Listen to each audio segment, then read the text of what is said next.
Picture this, two 35-year-old guys. Let's call them Jake and Marcus.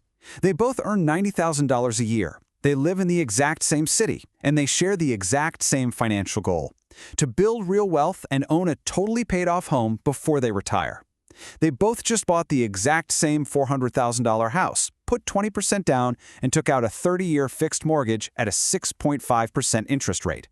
Now, after all their living expenses are paid, they each have an extra $500 a month left over. The only difference between Jake and Marcus, it's what they decide to do with that extra cash. Jake decides to aggressively throw his extra $500 straight at his mortgage principal every single month, aiming to be debt-free as soon as possible.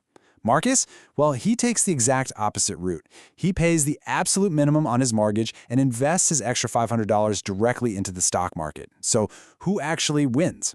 Welcome to Dollar Playbook. I am Taylor Reed, and today we are going to explore the real math behind this massive debate in our explainer. Honestly, the answer might completely change how you view your own mortgage. Okay, let's break down their game plans. Jake's philosophy is all about eliminating debt. By throwing that extra $500 at his 6.5% mortgage, he is actually on track to be completely debt-free in just 15 to 18 years instead of 30. Marcus, on the other hand, just pays the minimum. He takes his $500, drops it into a low-cost S&P 500 index fund, and plans to let compound growth do all the heavy lifting over the next 30 years. Now, if you spend any time online, you've probably seen someone loudly insisting that one of these guys is making a huge mistake. But the truth? It's a lot more complicated than a viral video makes it seem. Section 1. When the math changed. To really understand why the internet is so deeply divided on this, we have to look back a little bit. That classic financial advice Marcus is following was actually written for a totally different economic era. And that era, it quietly ended a few years ago. The dynamic between debt and investing has completely flipped. Let's look at 2021. The average 30-year mortgage was sitting right around 3%. If the stock market historically averages roughly a 10% return, you have a massive 7 percentage point spread between what your debt costs and what your investments can earn. At 3%, investing the difference was an absolute no-brainer. But fast forward to 2026, mortgages jumped up to 6.5%. If a realistic after-tax market return is closer to 7%, well, that enormous spread collapses to less than a single percentage point. The obvious answer stopped being so obvious, but the advice you see online just never updated. So in this new reality, Jake actually has a pretty unique advantage. Every single extra dollar he sends to his lender wipes out future interest. That effectively gives him a guaranteed, risk-free, and tax-free return of 6.5%. Compare that to his other options right now. High-yield savings accounts are paying somewhere around 4%. Treasury bonds are sitting at about 4.5%. And the stock market, while it definitely has a higher potential average, is, completely volatile and uncertain. In a world of 6.5% mortgages, Jake's guaranteed return is genuinely competitive. Section 2. The hidden costs. Spreadsheets are great, but they only tell part of the story. To find out who really wins this thing, we have to look at the practical, real-life risks of both strategies. Let's fast forward 12 years into their journey. By year 12, Jake has chunked down a massive portion of his mortgage. That is real wealth, right? But here is the catch. It is completely trapped.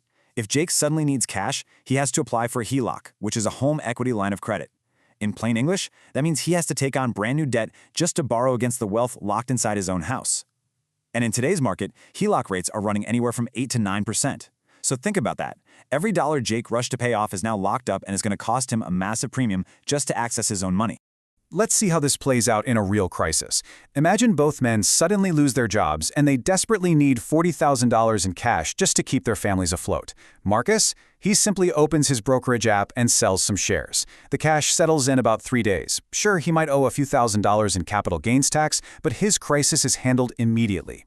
Jake, on the other hand, faces an absolute nightmare. He has to apply for a HELOC, pay closing costs, and wait 4 to 6 weeks for the bank's approval. An approval he might not even get, by the way, since he literally just lost his income.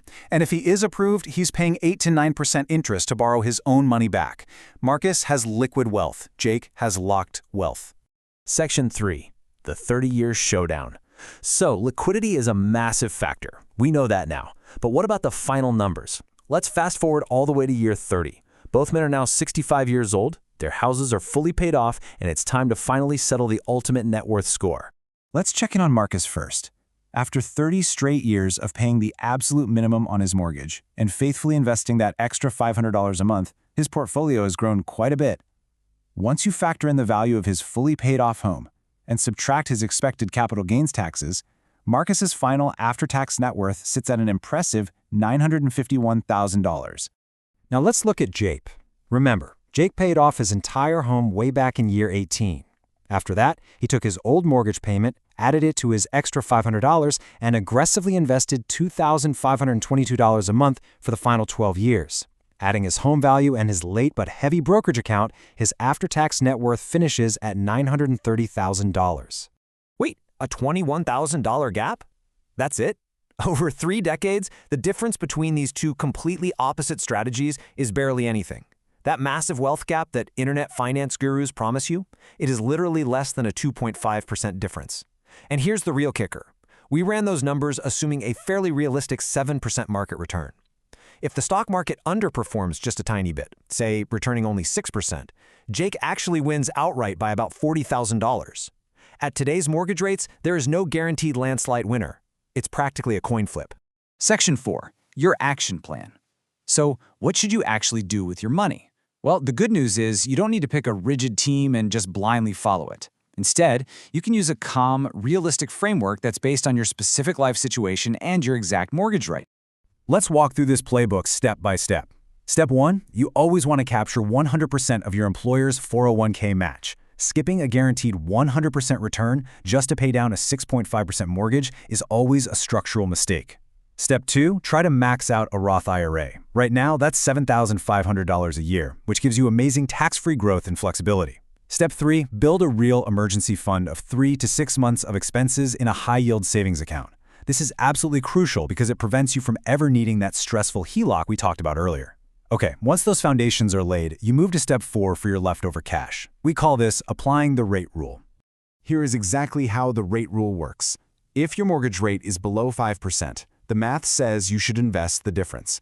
The spread is wide enough there that the market will likely win. Now, if your mortgage is above 7%, the math says prepay aggressively. That guaranteed return is just too high to pass up. But what if you were between 5% and 7%? Which, let's be honest, is exactly where millions of Americans find themselves today. The smart play is to split your extra cash 50-50. Half goes toward extra principal on the house, and half goes into a brokerage account. You capture guaranteed returns, you maintain your liquidity for emergencies, and you sleep incredibly well at night. To wrap up this explainer, I really want to leave you with a thought directly from our source material today. The break-even isn't a feeling, it's a number. Your financial strategy shouldn't be based on whatever trend is going viral this week. It should be based entirely on your actual numbers.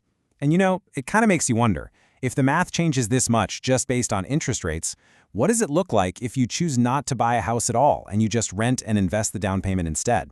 Well, that is a completely different conversation for another day.